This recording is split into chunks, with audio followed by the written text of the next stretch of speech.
Go yard. I got so much motherfucking design on right now. Break it down, bring it back, make it clap. I got 3 old thoughts, new block, where that thing. Bitches on my line, and you know they come strapped. Hold up. Assalamualaikum warahmatullahi wabarakatuh.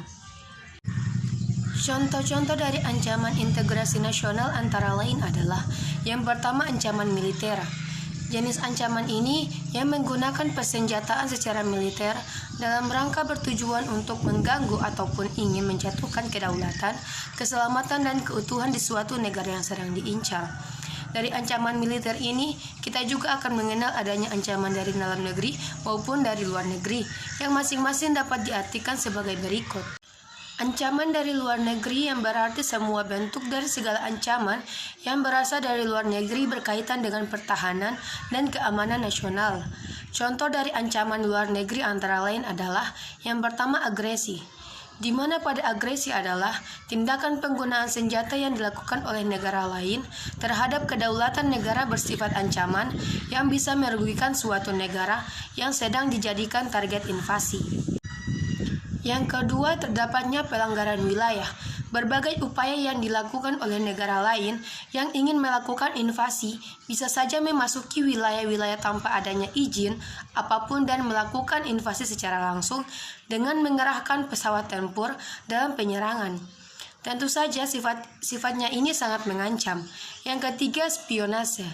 Tindakan ini untuk mendapatkan informasi yang bersifat rahasia yang didapati terutama jika informasi itu adalah informasi tentang dari suatu negara baik dari segi apapun, dan kegiatan ini biasanya dilakukan oleh intelijen. Yang keempat, sabotase. Tindakan ini merusak baik itu bangunan, peralatan, dan senjata yang sudah direncanakan oleh negara lain terhadap suatu negara yang dijadikan sebagai target. Yang kelima, aksi terorisme. Nah, tindakan mencoba untuk membangkitkan perasaan teror atau perasaan yang mengerikan untuk masyarakat yang ada di negara yang sedang diincar.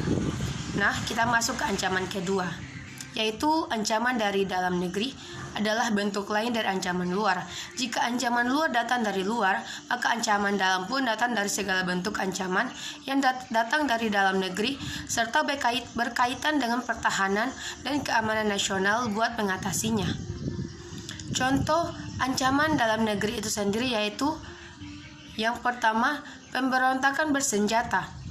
Tindakan ini mencoba untuk memberontak dan menentang terhadap kekuasaan yang sudah sah atau sudah diresmikan. Yang kedua, perang saudara. Perang saudara ini juga bisa mengakibatkan kerugian buat suatu negara dikarenakan terjadinya penyerangan antar kelompok oleh masyarakat dalam wilayah yang sama.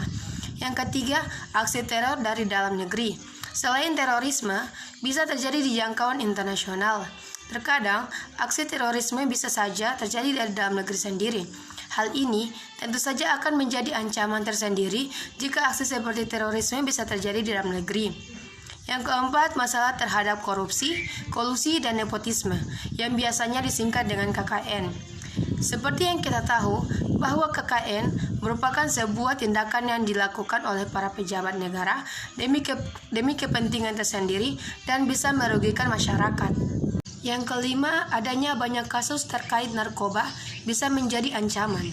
Nah, hal ini dikarenakan mengingat bahwa generasi penerus bangsa akan menjadi terancam apabila terjadinya keseringan kasus narkoba di berbagai daerah bisa menjadi ancaman dan menghambat terutama untuk perkembangan penerus nantinya.